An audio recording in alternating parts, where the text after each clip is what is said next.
Coup dur pour Houssem Aouar avant la CAN 2023. Sauf miracle, Houssem Aouar ne devrait pas disputer la CAN 2023 avec la sélection nationale. Il a contracté une blessure aux adducteurs qui va l'éloigner des terrains pour plusieurs semaines. En revanche, Ryan Aït-Nouri et Aïssa Mandi sont de retour après être rétablis de leurs blessures.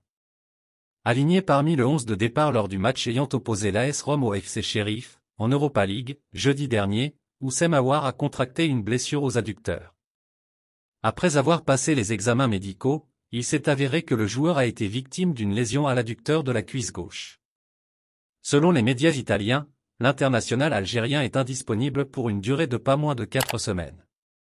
De quoi semer le doute quant à sa participation à la Coupe d'Afrique des Nations en Côte d'Ivoire avec la sélection nationale. Une chose est sûre, il ratera le stage de préparation avant la CAN. Reste à savoir si le joueur sera tout de même retenu par Djamel Belmadi dans la liste finale des joueurs retenus pour la compétition africaine et du coup, il sera pris en charge par le staff médical de la sélection nationale. Dans tous les cas de figure, c'est dans les 2 prochaines semaines qu'Aouar sera officiellement fixé sur sa participation à la CAN. Un véritable coup dur pour le franco-algérien, qui s'est imposé comme un élément important au sein de la sélection nationale. Mandi et Aït-Nouri de retour. En revanche, Aïssa Mandi et Aït-Nouri sont de nouveau opérationnels après être totalement rétablis de leurs blessures. Le premier, qui a repris les entraînements collectifs la semaine écoulée, a été, d'ailleurs, retenu pour le match de ce soir face au Real Madrid.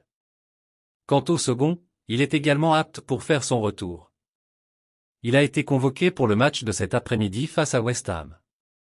Les 2 joueurs vont donc enchaîner quelques matchs pour cette fin d'année, avant de rejoindre la sélection nationale, au grand soulagement de Djamel Belmadi. Merci de bien vouloir activer la cloche et de cliquer sur j'aime.